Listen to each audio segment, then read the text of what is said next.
హైదరాబాద్ జంట నగరాల పరిధిలో ఆర్టీసీ బస్సుల్లో పెరిగిన ఛార్జీలు ఇవాళ నుంచి అమల్లోకి వచ్చాయి. సిటీ ఆర్డినరీ, మెట్రో ఎక్స్ప్రెస్, ఈ ఆర్డినరీ, ఈ ఎక్స్ప్రెస్ బస్సుల్లో మొదటి 3 స్టేజీల వరకు ₹5 చొప్పున పెంచారు. 4వ స్టేజ్ నుంచి ₹10 అదనపు ఛార్జీ వసూలు చేస్తున్నారు. మెట్రో డిలక్స్, ఈ మెట్రో ఏసీ సర్వీసుల్లో మొదటి స్టేజీకి ₹5, రెండో స్టేజీ తర్వాత అదనంగా ₹10 ఛార్జీ వసూలు చేస్తున్నారు.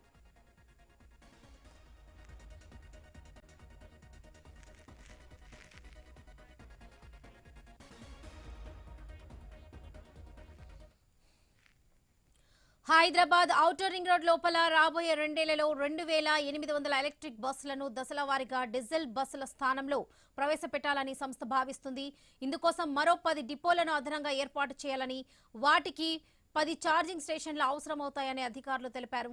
డిపోలు, ఛార్జింగ్ స్టేషన్ల ఏర్పాటు, వాటి నిర్వహణ కోసం తప్పనిసరి పరిస్థితుల్లో అదనపు ఛార్జీలను వసూలు చేయాల్సి వస్తుందంటున్నారు ప్రజలు. ఇక ప్రజలు సహకరించాలని టీజీఎస్ఆర్టీసీ విజ్ఞప్తి చేసింది. హైదరాబాద్ ప్రజలపై సీఎం రేవంత్ రెడ్డి కక్ష పెంచుకుంటున్నారని బీఆర్ఎస్ వర్కింగ్ ప్రెసిడెంట్ కేటీఆర్ విమర్శించారు. సిటీ బస్సు ఛార్జీలను ఒకేసారి ₹10 పెంచడంపై మండిపడ్డారు. పేద, మధ్యతరగతి ప్రయాణికుల జేబులను కొల్లగొట్టాలని చూస్తున్న రేవంత్ రెడ్డి నిర్ణయాలు దుర్మార్గంగా ఉన్నాయన్నారు కేటీఆర్. పెరిగిన నిత్యావసర వస్తువుల ధరలతో ప్రజలు అల్లాడుతున్నారన్నారు.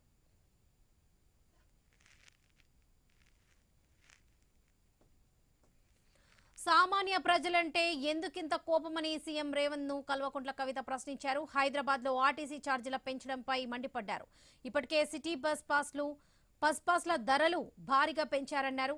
చిరుద్యోగులు, నగర ప్రజలపై పెనుభారం మోపారని విమర్శించారు కవిత. ఇప్పుడు బస్ ఛార్జీలను అమాంతం పెంచేశారన్నారు.